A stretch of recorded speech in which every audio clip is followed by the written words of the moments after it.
Hello friends, welcome to our channel. हमने last lecture में study किया था how to save HTML file in notepad. Now we will start some important HTML tags that we use in HTML। So let's start.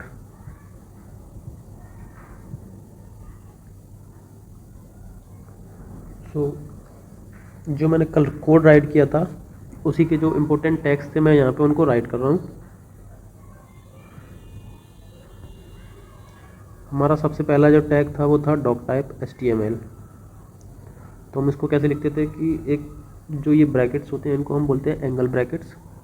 In tag को हम जो भी लिखते हैं वो इन एंगल ब्रैकेट्स के अंदर ही लिखा जाएगा।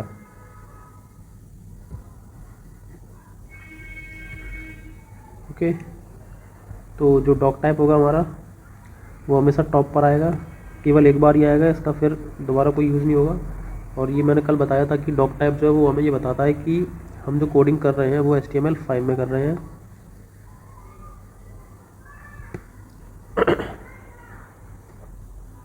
Doc type declaration is not a case sensitive. Case sensitive का मतलब है कि मैंने यहाँ पे कैपिटल में लिखा है, अगर मैं चाहूँ तो इसको ऐसे भी लिख सकता हूँ,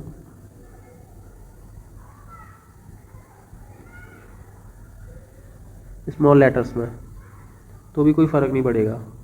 ओके, नाउ हमारा सेकंड टैग था HTML। तो जो हमारा मेन जो कोड है वो स्टार्ट होता है HTML से। HTML के बाद आता है हमारा हेड टैग का काम क्या होता है कि जो भी हमारा मेटा डेटा होता है वो और जो टाइटल है वो सब किसके अंडर में आएगा, हेड के अंदर।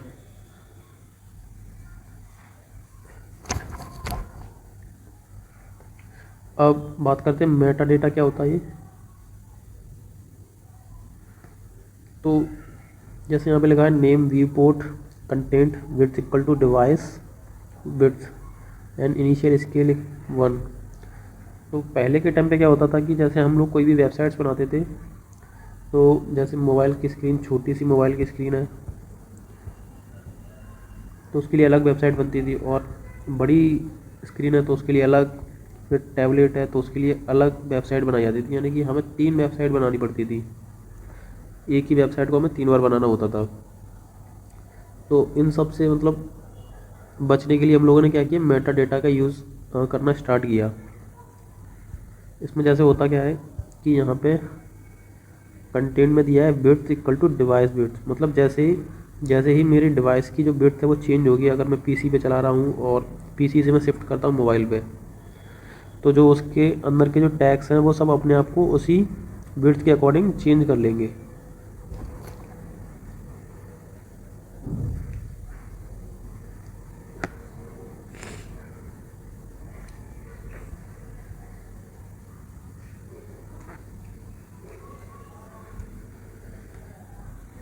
Metadata typically define the document title, character sets, style, script and other meta information.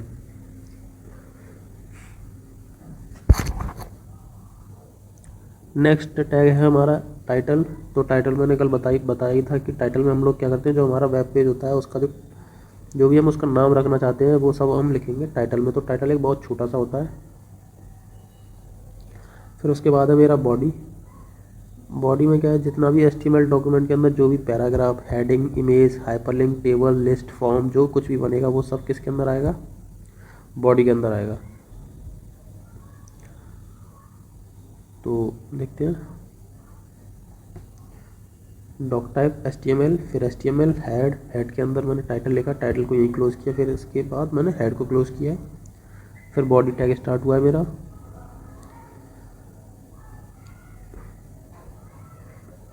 अच्छा सॉरी, यहाँ पे हम देखते हैं HTML में हेडिंग्स कितनी टाइप्स की होती है। हमारे HTML में 6 टाइप की हेडिंग्स होती हैं।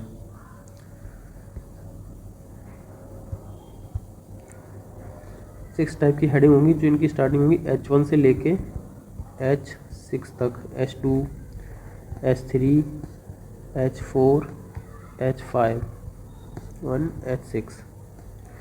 ठीक है, तो हमारी केवल 6 टाइप की हेडिंग होती हैं।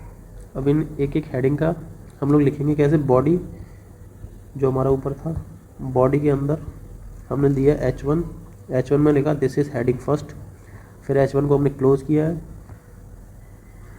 सेकंड है हमारा हेडिंग 2,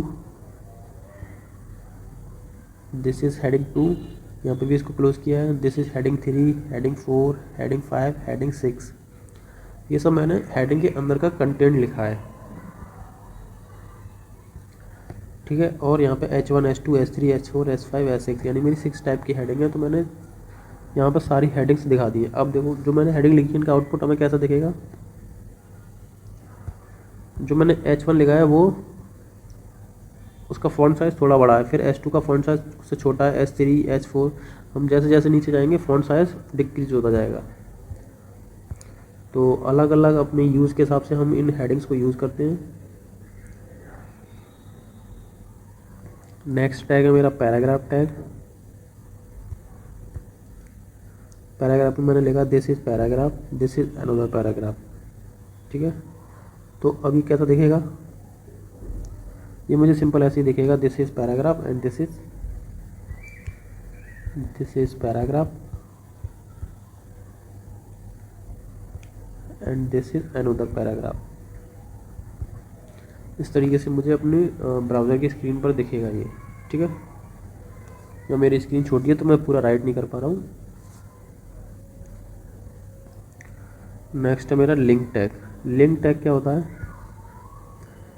जो हम एक तरीके से जो हमारी लिंक्स होती हैं जिनके ऊपर हम क्लिक करते हैं तो हम किसी और नेक्स्ट पेज पे पहुंच जाते हैं। तो जिस टेक्स्ट के ऊपर हमने क्लिक किया है वो टेक्स्ट होता है हमारा हाइपर लिंक, ठीक है। और इनको हम बनाते कैसे हैं इन हाइपर लिंक्स को, तो सिंपल फॉर्मेट वही है, डॉक टाइप हम लिखेंगे, फिर HTML के बाद टाइटल में HTML के बाद हेड के बाद टाइटल को क्लोज करते हैं, फिर हेड को क्लोज करते हैं, फिर हमारा बॉडी स्टार्ट होगा। बॉडी के अंदर देखिए जैसे मैंने यहाँ पर राइट किया है H2 HTML लिंक्स, पैराग्राफ में दिया है मैंने HTML links are defined by the tag. तो मैंने यहाँ पे एक लिंक बनाई है मैंने इसको मैं रिप्रेजेंट करूँगा ए टैग से, ठीक है। इसके अंदर जो भी इंफॉर्मेशन होगी वो राइट करूँगा। इसके बाद एक मिनट मैं अच्छे से बता देता हूँ। सबसे पहले मैं राइट करूँगा ए, फिर एक इन्फॉर्मेशन दूंगा, इन्फॉर्मेशन के बाद इसको यहाँ पे ऐसे क्लोज किया जाएगा। फिर जो भी टेक्स्ट मुझे राइट करना है यानी कि जिसके ऊपर मैं क्लिक करूँगा वो टेक्स्ट मैं यहाँ पे राइट लिखूँगा। उसके बाद इस ए टैग को हम क्लोज कर देंगे। ये वो टेक्स्ट होता है जिसके ऊपर हम क्लिक करते हैं, ठीक है। अब वो क्लिक करने के बाद वो किसी अदर पेज पे जाएगा तो वो अदर पेज की हम लिंक यहाँ पे बनाएंगे, उसको हम लिखते हैं HREF यानी कि हाइपर रेफरेंस, ठीक है। हाइपर रेफरेंस में इक्वल लगाया, फिर डबल इन्वर्टेड कॉमा लगाने के बाद में उसके अंदर उस वेबसाइट का हम नाम दे देंगे, जैसे मैंने यहाँ पे दिया है वेबसाइट का नाम, बस। और जैसे ही हम this is a link tag जो लिखा हुआ है, ये लिंक टैग जो लिखा हुआ है, जैसे ही अगर हम इस पर क्लिक करेंगे हम किसी और पेज पे पहुँच जाएंगे।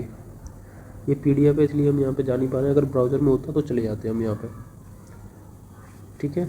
अब जो यहाँ पे मैंने जो आउटपुट दिखाया है वो सेम आउटपुट जो मेरे ब्राउज़र में आ रहा था उसी को कॉपी करके मैंने यहाँ पे लिखा हुआ है।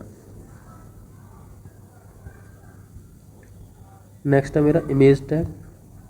तो इमेज टैग का काम क्या है, जैसे हमारी वेबसाइट में हमें कोई भी इमेज लगानी है,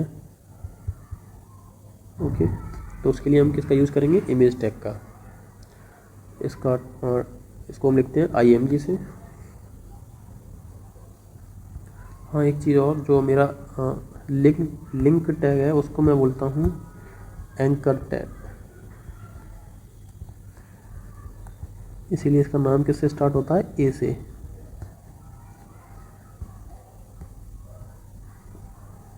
ऐसे इमेज टैग है तो इसका ये स्टार्ट होगा हमारा IMG से।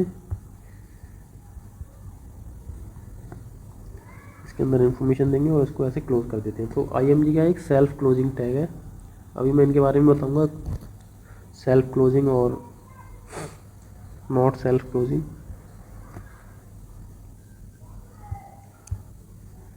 तो सबसे पहले राइट किया IMG, ठीक है, और मैंने इसको यहाँ पे बंद किया हुआ है। IMG के अंदर मैंने दिया एक SRC का मतलब होता है सोर्स, यानी कि मेरा सोर्स क्या है इस इमेज का। दूसरा यहाँ पे ऑल्ट।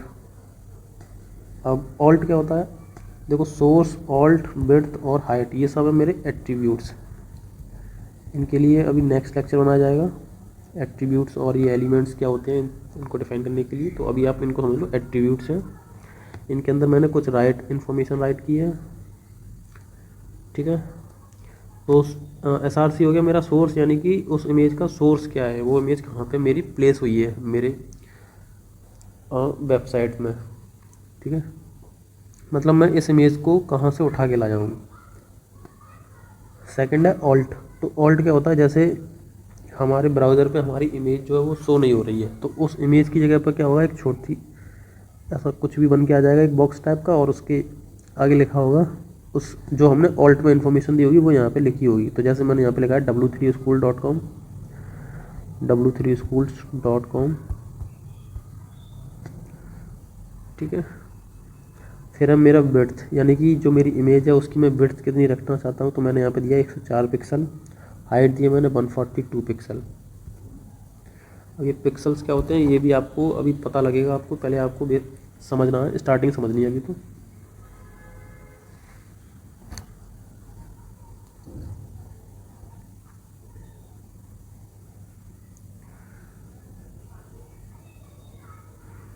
तो देखो जैसे मैंने यहाँ पे इसका कोड राइट किया है इमेज का, फिर इस टैग का जो आउटपुट है वो मुझे किस तरीके से दिखेगा, ये मैंने H1 में लिखा था और ये पैराग्राफ में लिखा था, ठीक है। और यहाँ पे मैंने इमेज का सोर्स दिया है। अगर मैं इसका इमेज सपोज़ करो अगर ये मेरी इमेज अब लोड होके नहीं आती, तो ये क्या होता है, एक बॉक्स बनता और जो भी इन्फॉर्मेशन मैं ऑल्ट में राइट करता वो यहाँ पे राइट हो जाती। नेक्स्ट है मेरा एम्प्टी टैग। तो एम्प्टी टैग क्या होते हैं, जैसे यहाँ पे लिखा है BR, BR का मतलब होता है ब्रेक, ठीक है। इससे क्या होता है, जैसे मैं कोई भी लाइन लिख रहा हूँ फिर मुझे यहाँ पे देना है ब्रेक, ठीक है। तो ऐसा नहीं होगा कि मैं एंटर मार के नई लाइन में लिख दूँ तो वहाँ पे ब्रेक आ जाए, नहीं ऐसा नहीं होता कंप्यूटर में। यहाँ पर क्या होगा, मुझे यहाँ पे प्रॉपर लिखना पड़ेगा BR, जहाँ से मैं BR मारूँगा, चाहे मैं यहाँ पर टेक्स्ट लिख दूँ चाहे मैं यहाँ से स्टार्ट कर दूँ, वो हमेशा नई लाइन से ही स्टार्ट होगा। देख यहाँ पे देख लेते हैं हम लोग, जैसे मैंने यहाँ पे लिखा पी टैग के अंदर this is a paragraph with a line break, यहाँ पे उसके बीच में मैंने एक BR दिया, ठीक है। तो पहले मैंने लिखा दिस इज अ, तो जैसे ही यहाँ अब इसके बाद BR आया तो BR ने क्या किया, ब्रेक कर दिया। ब्रेक करने के बाद हम लोग चलेंगे नई लाइन पे, paragraph with a new line, ठीक है। सेकंड है मेरा एक HR। HR का मतलब होता है हॉरिजॉन्टल रो,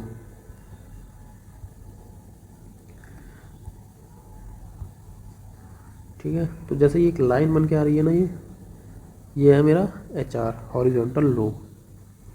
तो अभी तक हम इतना ही रखते हैं, इसके बाद जो भी होगा वो हम नेक्स्ट वीडियो में डिफाइन करेंगे। So thank you for watching this video. अगर आप हमारे चैनल पर नए हैं तो प्लीज़ सब्सक्राइब आवर चैनल।